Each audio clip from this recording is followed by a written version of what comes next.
Bienvenidos nuevamente a este es el segundo bloque de este programa especial que estamos realizando aquí en Diagnóstico Social. Estamos conversando con Fidel Narváez, quien es un especialista o un defensor de derechos humanos, una persona que se ha dedicado a las causas justas, ¿no? Me imagino un humanista. Fidel, por favor, cuénteme cómo es que usted se relacionó con esto de los derechos humanos y las causas de los débiles. ¿Cómo fue eso? Eh, Creo que viene tanto de mi paso por la escuela secundaria. Yo estudié en el Colegio Mejía, eh, y ahí se hace mucha militancia política, ¿Verdad? ¿no? Se Es hacía. es una oportunidad. No sé si hoy en día, cómo esté eso, pero en mi tiempo se hacía mucha militancia política y esa fue para mí, digamos, la puerta, ¿no? La puerta hacia luego la defensa de los derechos humanos, amigos muy entrañables, que fueron una especie de mentores para mí en el tema de la militancia política y de la defensa de derechos humanos. No sé, el nombre de Alexis Ponce seguramente les suena mucho a la gente de mi generación en Ecuador. Él, después del colegio, fundó la Asamblea Permanente de Derechos Humanos, APDH. Hoy ya no existe esa organización, pero en su momento fue una de las organizaciones bandera, digamos, de la defensa de derechos humanos en Ecuador. Regresar de mis estudios. Hola. Sí, parece que el Ya, internet interrumpió, perdón, un sabotaje ahí pequeño. ya. Pero ya estamos adentro. Sigamos, sigamos. Estamos hablando sobre esta Comisión de los Derechos Humanos, perdón.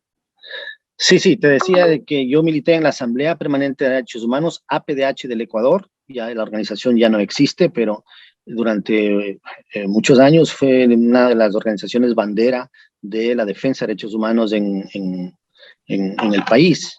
Y antes de migrar al Reino Unido, donde ya vivo 15 años, esa era mi espacio laboral y de militancia.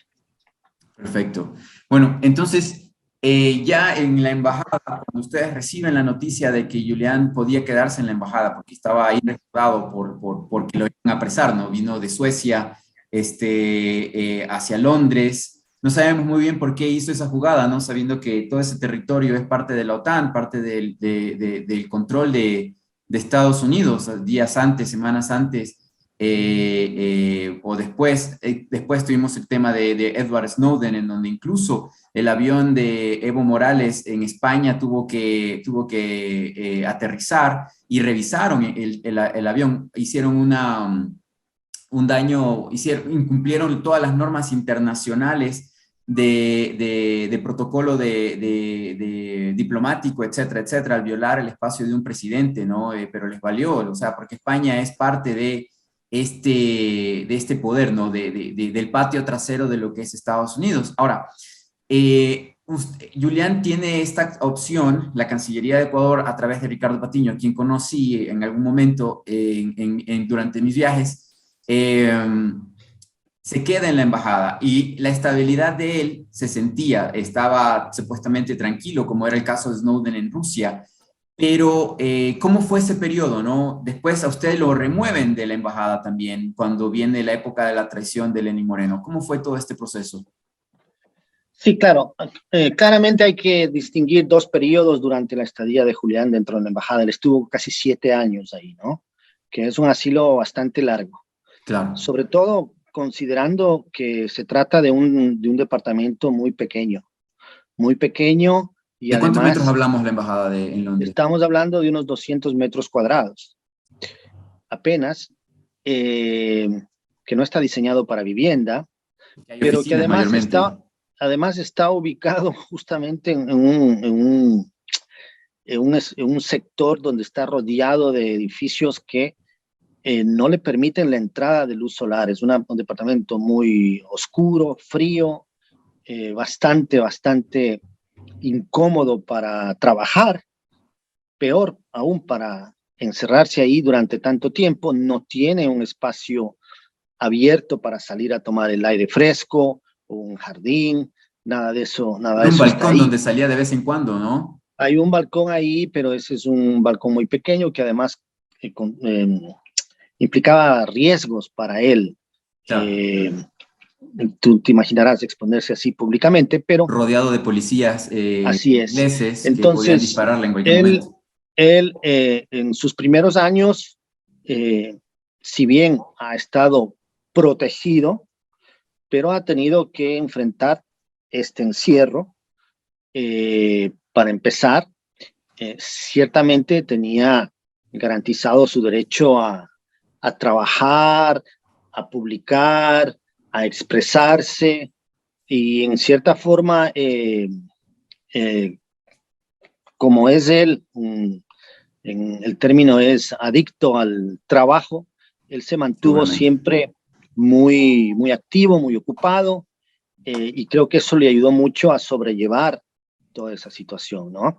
Después de eso, hay que señalar que además era una instancia ciertamente difícil por las condiciones, porque es muy pequeño y él recibía muchas visitas, estaba siempre asistido por su equipo legal o la gente cercana a Wikileaks, pero era una situación de respeto, ¿no? De respeto mutuo, tanto de nosotros como funcionarios y diplomáticos hacia él, hacia su trabajo, hacia su privacidad, y de él hacia los demás, ¿no?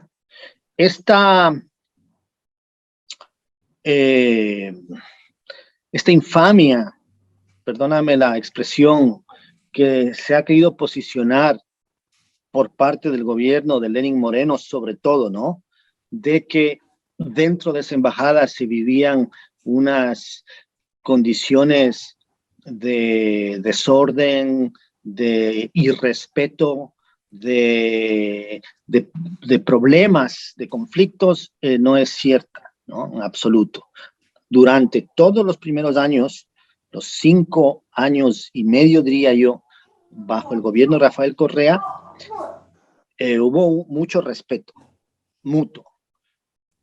Siempre pueden haber roces, problemas, conflictos, como somos humanos, más aún en una situación así, pero siempre fueron excepcionales. Caso aparte es la compañía privada de seguridad que luego se develó, estaba trabajando en contra de Julián y en contra de todos nosotros. La empresa de seguridad que la Embajada de Ecuador en Estados Unidos, en Londres, había contratado para la seguridad, supongo. La empresa de seguridad que el Ecuador había contratado, ¿no? O sea, tal vez ese es un detalle, pero para mí No no es menor. ustedes, sino desde ¿No? Cancillería en Ecuador. Exactamente, La empresa exactamente. española. La embajada no tenía injerencia dentro de ese contrato. Pero bueno, volviendo a la estadía, problemas excepcionales con la empresa privada, más no con el personal diplomático, más no con los ecuatorianos ni los funcionarios. Tomando en cuenta de que usted mismo trabajaba en la embajada y usted mismo era personal particular y que podía tomar decisiones, y usted mismo dice que con él nunca tuvo inconvenientes, ¿no? O sea, nunca hubo No, para nada, estas para nada. relaciones Yo no recuerdo, inconvenientes. no recuerdo ningún evento, siquiera De lo que mencionaron los medios, ¿no? descortés o algo de él contra nadie de nosotros. Absoluto. ¿Qué opinión le tiene usted, aprovechando la oportunidad, qué opinión le tiene para usted Valencia, el ex canciller de Lenín Moreno? No me acuerdo el nombre de este innombrable, pero Sí, el Valencia. apellido Valencia. Bueno, yo creo que claramente él se quedará para el resto de su vida y los libros de historia, como ya le han calificado muchos, inclusive diplomáticos, ¿no? Como el canciller de la vergüenza. El canciller de ¿Usted la no ha vergüenza. pensado con estas asociaciones humanistas de hacer un proceso penal por difamaciones, mentiras, engaños? El señor ahora está trabajando para una institución del gobierno de Estados Unidos, ¿no? Entonces, o de la ONU, me parece, que es lo mismo, Estados Unidos, la ONU, pero se fue libre y campante, ¿no? Bueno, o sea, yo creo que eso no se debe descartar, ¿no? Porque, y quizás para ir a ese punto, simplemente déjame complementar la pregunta anterior sobre la estadía de Julián, que cambió radicalmente con el cambio de gobierno. Es decir, una vez que entra Lenín Moreno, a los pocos meses ya no es una persona protegida, Julián, y todo lo contrario, es una persona que está siendo acosada y que está siendo violentada en sus derechos por parte del gobierno. Hay un viraje ahí. El mismo viraje que nosotros vimos con esa traición a nivel nacional se produce obviamente en las relaciones internacionales y a nivel micro dentro de la embajada. ¿Qué le hicieron a Julián, por ejemplo? ¿Qué le prohibieron? Bueno, lo más grave, obviamente le entregaron a sus perseguidores y eso es inédito. Claro, eso fue lo final ya. Pero eso fue lo final. Pero mira, yo soy testigo de cómo le aislaron a Julián durante 8 meses. Y eso bajo, sobre todo bajo el canciller Valencia, ¿no? Claro. Y cuando digo que lo aislaron, quiero decir que le incomunicaron, le cortaron la conexión a internet, le prohibieron y le cortaron la conexión telefónica con inhibidores de señal que no te permiten usar un celular dentro de la embajada, y le prohibieron las visitas. Como una prisión de máxima seguridad. Solo con la excepción de su equipo legal y un par de excepciones de su equipo cercano, digamos. Pero eso significa convertir la embajada en una prisión.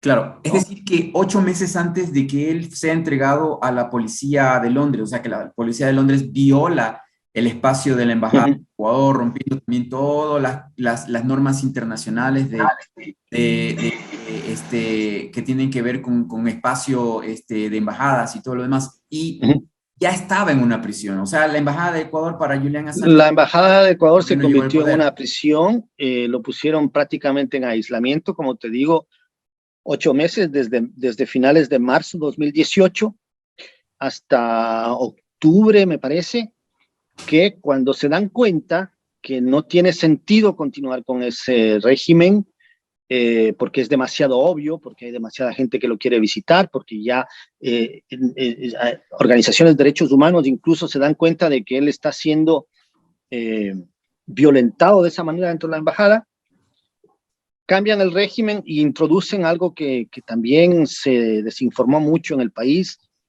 que era un protocolo de convivencia dentro de la embajada, que le impusieron a él. Normas tiradas de los cabellos, violatorias de derechos que condicionaban el derecho al asilo. Tú no puedes condicionar un derecho al asilo político a una norma interna de convivencia, además tirada de los cabellos, ¿no? Que si tu visita no declaró un equipo electrónico, un teléfono, cuando te vino a visitar, el asilo será retirado. Que no estoy exagerando un poco, pero quizás que si dejaste los platos sucios encima de la cocina, te van a sancionar, etcétera, etcétera, etcétera. Es decir, hicieron todo lo posible para obligar a Julián a rendirse y salir por su propia cuenta. Lo aislaron durante 8 meses, no lo consiguieron, le impusieron ese protocolo draconiano durante meses, tampoco lo consiguieron, ¿no? Y finalmente terminó como terminó, ¿no? Con la vergüenza de el secuestro, porque Julián fue prácticamente secuestrado con la ayuda de los ecuatorianos, donde está ahora, ¿no? En una cárcel de máxima seguridad. Ok, y solo faltó, para ir al comercial, solo faltó nomás que le quiten el agua y el alimento, ¿no? Bueno, claro, básicamente. Solo faltaba que lo maten de hambre o de sed. Vamos al segundo corte comercial, vamos a ver cómo está la situación en el tercer bloque, cómo está su situación legal, qué posibilidades hay, qué podemos hacer los ecuatorianos por nuestro compatriota, cómo lo ve usted. Volvemos después de este comercial.